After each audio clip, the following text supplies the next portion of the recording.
欢迎来到巴巴娱乐呀频道，请订阅频道，所以大家不要错过当天最热门的新闻。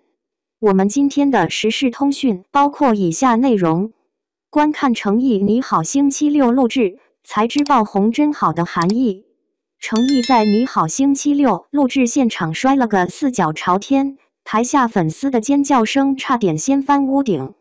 这个在古装剧里永远风度翩翩的男神，此刻正手忙脚乱地爬起来，还不忘对着镜头做了个鬼脸。导演激动地拍着大腿喊：“这段必须留着！”观众就爱看他出洋相。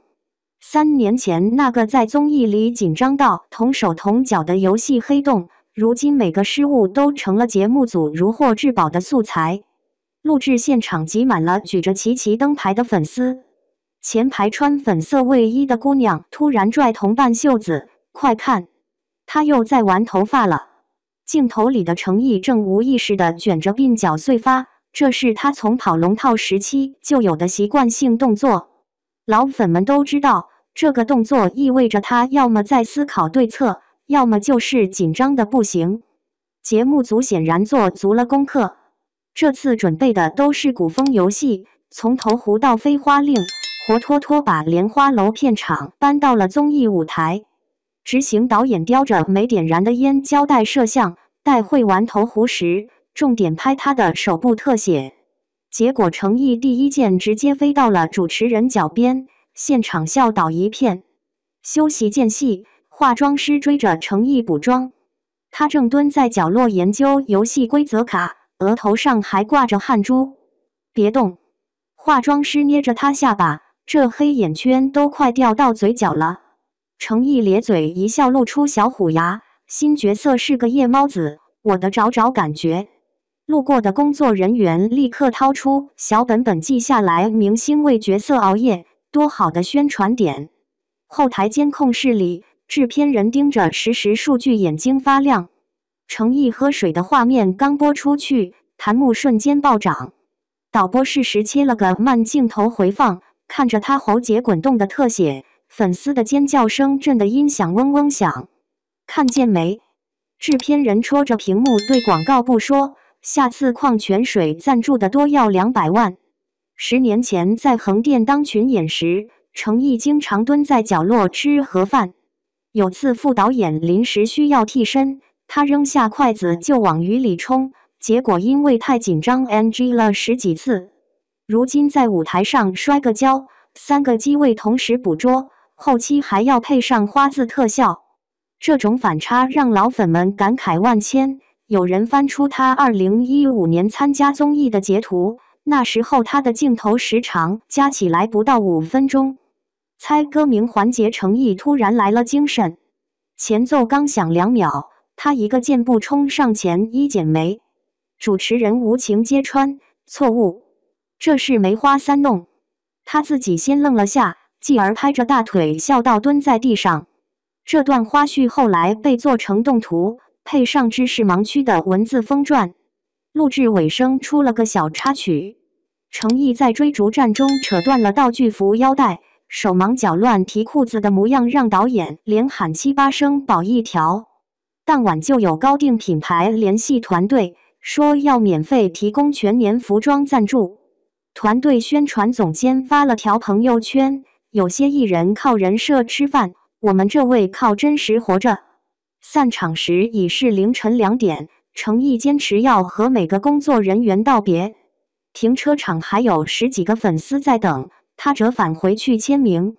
戴眼镜的姑娘递上手工相册，里面全是他在各个剧组的背影照，从青云至林惊羽就开始跟了。诚意翻着相册突然抬头，那你知道我当年在哪个影视城门口被认错过吗？姑娘脱口而出，无锡水浒城。他们把你当成群演了。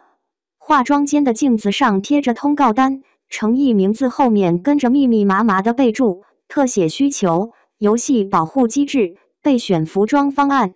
新来的实习生嘀咕，这待遇赶上奥运会转播了。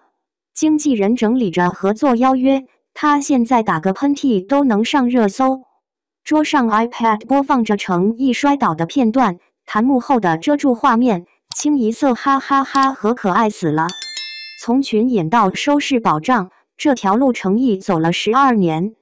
媒体统计他参演过40多部作品，前30部的热度不及《莲花楼》零头。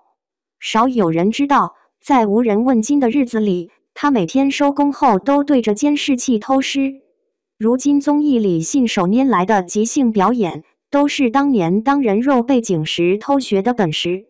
节目播出当晚，程毅一剪梅的梗冲上热搜，原唱费玉清转发视频配文：“小伙子有前途。”团队紧急讨论音乐合作，他本人却躲在休息室刷手机，把粉丝制作的鬼畜视频挨个点赞。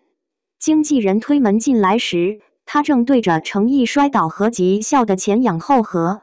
别乐了，经纪人把行程表拍在桌上，下周你好星期六要给你做专场。程毅为何偶尔在下班时开窗，有时又选择闭窗？这一切其实全是为了他的果果们好。深入了解程毅的人都知道，他开不开窗的缘由，无非是为了他们的安全。程毅曾多次坦言，不想让果果们冒险去看他，因为横店的地理位置相对偏僻，女孩子一个人去那儿并不太安全。更有不少果果们为了来看他，甚至爬到山上。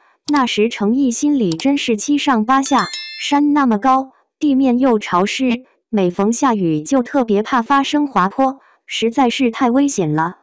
他心里明白，绝大多数果果们都是小姑娘，他自然是格外担心她们的安全。程毅认真表示，大家并不需要千里迢迢跑来见他，剧播期间只要在电视荧幕前看着，他就特别开心了。